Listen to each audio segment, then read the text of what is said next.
28ನೇ ಅಧ್ಯಾಯ. ಪುನರುತ್ಥಾನದ ಪ್ರಥಮ ಸಾಕ್ಷಿಗಳು. ಸಬ್ಬತ್ ದಿನ ಕಳೆದಿತ್ತು. ಭಾನುವಾರ ಬೆಳಗಾಗುವುದರಲ್ಲಿತ್ತು. ಮಗ್ದಲದ ಮರಿಯಳು ಮತ್ತು ಆ ಇನ್ನೊಬ್ಬ ಮರಿಯಳು ಸಮಾಧಿಯನ್ನು ನೋಡಲು ಬಂದರು. ಇದ್ದಕ್ಕಿದ್ದಂತೆ ಭೂಮಿ ಗಡಗಡನೆ ನಡುಗಿತು. ಆಗ ದೇವದೂತನು ಸ್ವರ್ಗದಿಂದ ಇಳಿದು ಬಂದನು. ಸಮಾಧಿಯ ಕಲ್ಲನ್ನು ಹಿಂದಕ್ಕೆ ಉರುಳಿಸಿ ಅದರ ಮೇಲೆ ಕುಳಿತುಕೊಂಡನು. ಆತನ ರೂಪ ಮಿಂಚಿನಂತೆ ಹೊಳೆಯುತ್ತಿತ್ತು. ಉಡುಪು ಹಿಮದಂತೆ ಬೆಳ್ಳಗಿತ್ತು. ಕಾವಲಿನವರು ಆತನನ್ನು ಕಂಡು ಭಯದಿಂದ ನಡುಗುತ್ತಾ ಸತ್ತಂತಾದರು. ಆಗ ದೂತನು ಆ ಮಹಿಳೆಯರಿಗೆ, ಹೆದರಬೇಡಿ, ಶಿಲುಬೆಗೇರಿಸಿದ ಯೇಸುವನ್ನು ನೀವು ಹುಡುಕುತ್ತಿದ್ದೀರೆಂದು ನಾನು ಬಲ್ಲೆ. ಅವರು ಇಲ್ಲಿಲ್ಲ. ಅವರೇ ಹೇಳಿದಂತೆ ಪುನರುತ್ಥಾನ ಹೊಂದಿದ್ದಾರೆ. ಬನ್ನಿ, ಅವರನ್ನಿಟ್ಟಿದ್ದ ಸ್ಥಳವನ್ನು ನೋಡಿ.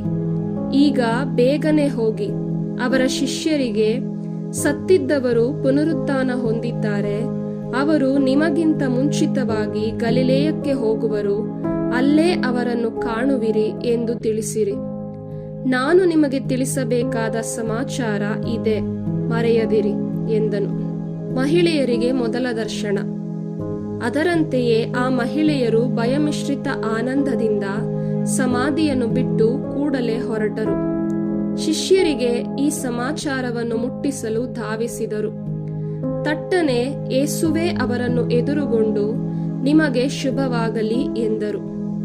ಆ ಮಹಿಳೆಯರು ಹತ್ತಿರಕ್ಕೆ ಬಂದು ಅವರ ಪಾದಕ್ಕೆರಗಿ ಪೂಜಿಸಿದರು. ಆಗ ಯೇಸು ಅವರಿಗೆ, ಭಯಪಡಬೇಡಿ, ನನ್ನ ಸೋದರರ ಬಳಿಗೆ ಹೋಗಿ ಅವರು ಗಲಿಲೇಯಕ್ಕೆ ಹೋಗಬೇಕೆಂದೂ ಅಲ್ಲಿ ಅವರು ನನ್ನನ್ನು ಕಾಣುವರೆಂದೂ ತಿಳಿಸಿರಿ ಎಂದು ಹೇಳಿದರು. ಯಹೂದ್ಯರ ಅಪಪ್ರಚಾರ. ಇತ್ತ ಆ ಮಹಿಳೆಯರು ಹೋಗುತ್ತಿದ್ದಂತೆ ಅತ್ತ ಕಾವಲುಗಾರರಲ್ಲಿ ಕೆಲವರು ನಗರಕ್ಕೆ ಬಂದು ನಡೆದ ಸಂಗತಿಯನ್ನೆಲ್ಲ ಮುಖ್ಯಯಾಜಕರಿಗೆ ವರದಿ ಮಾಡಿದರು. ಇವರು ಪ್ರಮುಖರೊಂದಿಗೆ ಸಭೆ ಸೇರಿ ಒಂದು ಸಂಚು ಹೂಡಿದರು. ಸೈನಿಕರಿಗೆ ಭಾರೀ ಲಂಚ ಕೊಟ್ಟು, ಅವನ ಶಿಷ್ಯರು ರಾತ್ರಿ ವೇಳೆಯಲ್ಲಿ ಬಂದು ನಾವು ನಿದ್ರೆ ಮಾಡುತ್ತಿದ್ದಾಗ ಅವನನ್ನು ಕದ್ದುಕೊಂಡು ಹೋದರೆಂದು ಜನರಿಗೆ ಹೇಳಿರಿ. ಈ ಸುದ್ದಿ ರಾಜ್ಯಪಾಲನ ಕಿವಿಗೆ ಬಿದ್ದರೆ ನಾವು ಅವರನ್ನು ಸಮಾಧಾನ ಪಡಿಸುತ್ತೇವೆ, ನಿಮಗೇನೂ ಆಗದಂತೆ ನೋಡಿಕೊಳ್ಳುತ್ತೇವೆ ಎಂದು ಹೇಳಿದರು. ಸೈನಿಕರು ಲಂಚವನ್ನು ತೆಗೆದುಕೊಂಡು ತಮಗೆ ಹೇಳಿಕೊಟ್ಟಂತೆಯೇ ಮಾಡಿದರು. ಈ ಕಟ್ಟುಕತೆ ಯಹೂದ್ಯರಲ್ಲಿ ಹಬ್ಬಿ ಇಂದಿನವರೆಗೂ ಪ್ರಚಲಿತವಾಗಿದೆ. ಕೊನೆಯ ದರ್ಶನ ಹಾಗೂ ಆದೇಶ. 11 ಮಂದಿ ಶಿಷ್ಯರು ಗಲಿಲೇಯಕ್ಕೆ ಹೋದರು.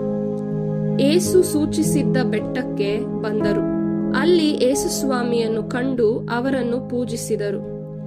ಆದರೆ ಕೆಲವರು ಸಂದೇಹಪಟ್ಟರು.